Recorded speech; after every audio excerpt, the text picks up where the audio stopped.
Stalin surprise, Congress பெரும்புதூரில் குஷி, சென்னையை வட்டமிடும் பாஜக கண்கள், சூப்பர் திட்டம் என்ற தலைப்பில் தான் இன்றைக்கி நம்ம பேச போகிறோம். வாங்க வீடியோக்குள்ளே போகலாம். ராகுல் காந்தி, சோனியா காந்தி, பிரியங்கா காந்தி இவர்கள் 3 பேரும் இந்த முறை எந்த தொகுதியில் போட்டியிட போகிறாங்க என்பதில் காங்கிரஸை விட பாஜக அதிக ஆர்வமாக இருக்குது. இதில் ராஜஸ்தான் மாநிலத்தில் மாநிலங்களவை தேர்தலில் போட்டியிட சோனியா காந்தி வேட்புமனு தாக்கல் செய்துவிட்டார். கடந்த வருடம் ராகுல் காந்தி பாத யாத்திரை தேசிய அளவில் பேசப்பட்டது. அதைவிட முக்கியம், அந்த யாத்திரையை ராகுல் காந்தி தமிழ்நாட்டிலிருந்து துவக்கியது தான் அது பேசும் பொருளாக மாறியிருக்கு. இந்த யாத்திரையை பாஜக முதல் நாளே கிண்டலடித்தது.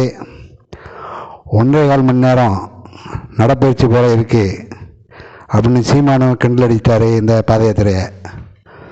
ஆனாலும் இந்த நடைபயணம் இந்த வருடம் அவரை அரசியலை தூக்கி நிறுத்தியிருக்கு அப்படின்னு சொல்லலாம்.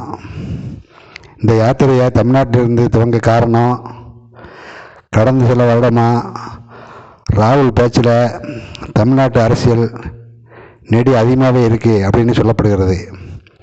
இதற்கும் காரணம் இல்லாமல் இல்லை.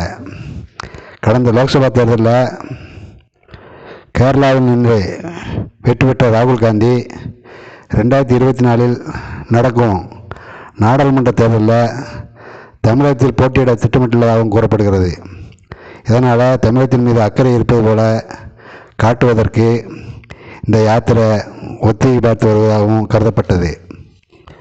சோனியா காந்தி இந்த முறை ரேபரேலி பக்கம் போகாமல் மேல்சபை எம்பி ஆகி அங்கே வேட்புமனு தாக்கல் செய்துவிட்டார். அவர் ராஜஸ்தான் அல்லது இமாச்சல பிரதேசத்திலிருந்து மேல்சபை எம்பியாக தேர்வு செய்யப்படுவார் என்ற நிலையில் ராஜஸ்தான் ஜெய்ப்பூரில் மாநிலங்களவை தேர்தலுக்கு வேட்புமனு தாக்கல் செய்துவிட்டார். ரேபரேலி தொகுதியில் பிரியங்கா களமிறங்க வாய்ப்புள்ளதாக கூறப்படுகிறது. சிறுபெரும்புதூரில் நிற்க பிரியங்கா விருப்பம் இருப்பதாகவும் சொல்லப்படுகிறது. எப்படியாவது பிரியங்காவை தமிழக பக்கம் கொண்டு வர காங்கிரஸ் மூத்த தலைவர்கள் பிரியங்காவை தமிழக பக்கம் கொண்டு வரக்கு விரும்புகிறார்கள். ராகுல் வயநாட்டில் களமிறங்கினால் பிரியங்காவும் தென் மாநிலத்தில் போட்டியிட்டால் சரியாக இருக்காது எனவும் காங்கிரஸ்காரர்கள் நினைத்துள்ளனர். ராகுல், பிரியங்கா 2 பேரும் தென் மாநிலம் வந்துவிட்டால் வட மாநிலங்களில் காங்கிரசுக்கு அதிகமாக பாதிப்பு இருக்கும் என்பதால் பிரியங்கா ரேபரேலி தொகுதியில் போட்டியிடுவார் என்று சொல்லப்படுகிறது. சிறுபெரும்புதூரை ராகுலுக்கும் அல்லது பிரியங்காவுக்கும் கேட்டால் ஸ்டாலின் மறுப்பு ஏதும் சொல்ல மாட்டார் என்றும் நம்பப்படுகிறது. என்ன நடக்கிறது என்று பொறுத்திருந்து பார்ப்போம். தமிழ்நாட்டை தன் வாழ்நாளில் பாஜக ஆளவே முடியாது என்ற வார்த்தையை பேரவையில் ராகுல் காந்தி துணிந்து சொன்னதற்கு காரணமும் இல்லாமல் இல்லை. அது மட்டுமல்ல, ராகுல் எந்த தொகுதியில் போட்டியிடப் போகிறார் என்ற விஷயம் கூட அப்போது பரபரத்தது. தன்னுடைய அப்பா உயிரிழந்த சிறுபெரும்புதூரில் சென்டிமெண்ட்டாக ஸ்டாலினிடம் கேட்க முடிவு செய்துள்ளதாகவும் கூறப்பட்டது. இப்படிப்பட்ட சூழ்நிலையில்தான் ராகுலை பொறுத்தவரை வயநாடு தொகுதியில் மறுபடியும் களமிறங்க திட்டமிட்டுள்ளார் என்றே சொல்லப்படுகிறது. இப்படிப்பட்ட சூழ்நிலையில் ராகுலை பொறுத்தவரை வயநாடு தொகுதியில் மறுபடியும் களமிறங்குவார் என்று சொல்லப்படுகிறது. அங்கே கம்யூனிஸ்டுகள் கடுமையான எதிர்ப்பை காட்டி வருகிறார்கள்.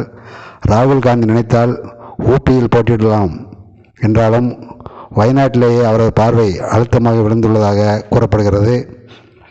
சிறுபெரும்புதூரை பிரியங்காவுக்கோ ராகுலுக்கோ கேட்டால் ஸ்டாலின் மறுப்பேதும் சொல்ல மாட்டார் என்றும் நம்பப்படுகிறது. என்ன நடக்கிறது என்று பொறுத்திருந்து பார்ப்போம்.